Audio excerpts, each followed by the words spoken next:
আসসালামু আলাইকুম। সংক্ষেপে একটা হাইকোর্টের রায়ের সারমর্ম বলতে চেষ্টা করব। High court rules sponsor should have given chance to make representation before licence revocation. Licence revoke করার পূর্বে স্পন্সরদেরকে রিপ্রেজেন্টেশন দেওয়ার সুযোগ দেওয়া উচিত। এটা হাইকোর্টের রায় বলছে। এই রায়টার নাম হচ্ছে R versus secretary of state for home department 2025 EWHC। আমি দেখেই বলছি 1274 অ্যাডমিন। আর ব্র্যাকেটে হচ্ছে TJ ট্রেডিং এক্সপ্রেস লিমিটেড। এই মামলায় বলছে before revoking sponsor licence for non compliance, Home Office should have given business an opportunity to make representations in response to its allegations. Licence revoke করার পূর্বে হোম অফিস স্পন্সরকে সুযোগ দেওয়া উচিত যাতে সে একটা উত্তর দেয়, রিপ্রেজেন্টেশন দেয়। ব্যাকগ্রাউন্ডটা হচ্ছে এটা, the claimant is a company that runs petrol station and a shop. এই যে ক্লেইমেন্ট যেটা জুডিশিয়াল রিভিউর মানে এই মামলার বাদী, সে একটা পেট্রোল স্টেশন রান করে এবং দোকান রান করে। তার স্কিল ওয়ার্কার লাইসেন্স দেওয়া হয়েছে 27 সেপ্টেম্বর 2022 সালে।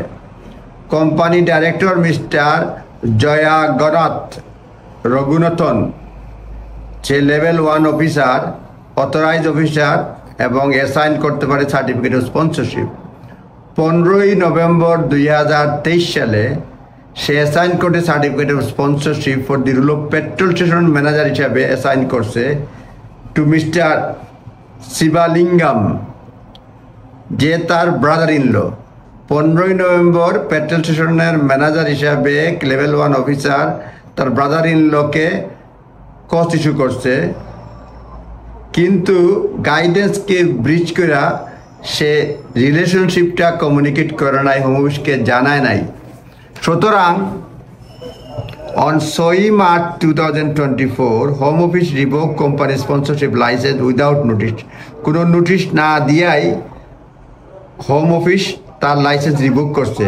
রিজন বলছে mister Raghunathan assign certificate of sponsorship to a close রিলেটিভকে অর্থাৎ ব্রাদার ইন লকে অ্যাসাইন করছেন, কিন্তু ডিসক্লোজ করেন নাই home অফিসকে। Home Office believed that rule had been created only to facilitate grant to leave Mr. Sibalingam. Home Office বলতেছে এই পদটা জেনুইন না, এটা মানে বলতেছে যে জেনুইন কথা না বলে বলছে এটা তারে ভিসা দেওয়ার জন্য facilitate grant to leave mister শিবালিঙ্গামের জন্য এটা দেওয়া হয়েছে, এর জন্য এটা ডিসক্লোজ করা হয় নাই।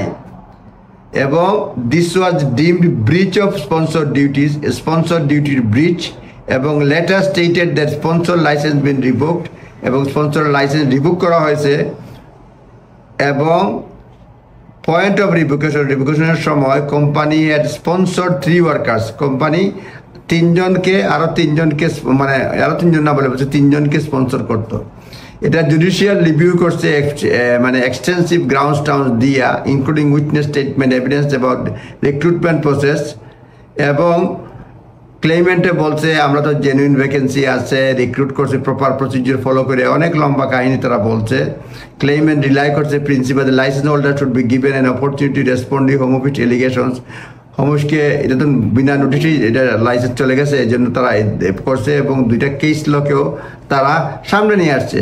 Justice Hill adopted R versus New Hope Care Limited, secretary of state ডিপার্টমেন্টের decision. Even though guidance allow revocation without notice, such revocation can still be procedurally unfair when common law is certain circumstances. বলছে সব কিছু follow করা হলে procedurally unfair হতে পারে। Home office argue করছে the case did not rest on the allegation of dishonesty and did not fall under অনেক কিছু কথাবার্তা বলছে। মোট কথা সারমর্ম হচ্ছে এখানে 2টা জিনিস জানলাম, যে আপনার যে কারণেই রিভোক করলে তারা সুযোগ দিতে হবে উত্তর দেওয়ার জন্য মালিককে, ব্যবসার মালিককে, মানে ব্যবসার মালিককে তার উত্তর দেওয়ার সুযোগ দিতে হবে। দ্বিতীয়টা হচ্ছে কি এই লোক তার ব্রাদার ইন লকে সে স্পন্সরশিপ ইস্যু করছে এবং সেটা ডিসক্লোজ করার নাই, উইদাউট নোটিস তার লাইসেন্স চলে গেছে। নিজ দায়িত্বে দেখে নেবেন এবং সাবধানে থাকবেন। যে সময় মানে কমপ্লায়েন্স মেনটেন করে চলবেন যারা যাদের স্পন্সরশিপ লাইসেন্স রয়েছে। ধন্যবাদ। আসসালামু আলাইকুম।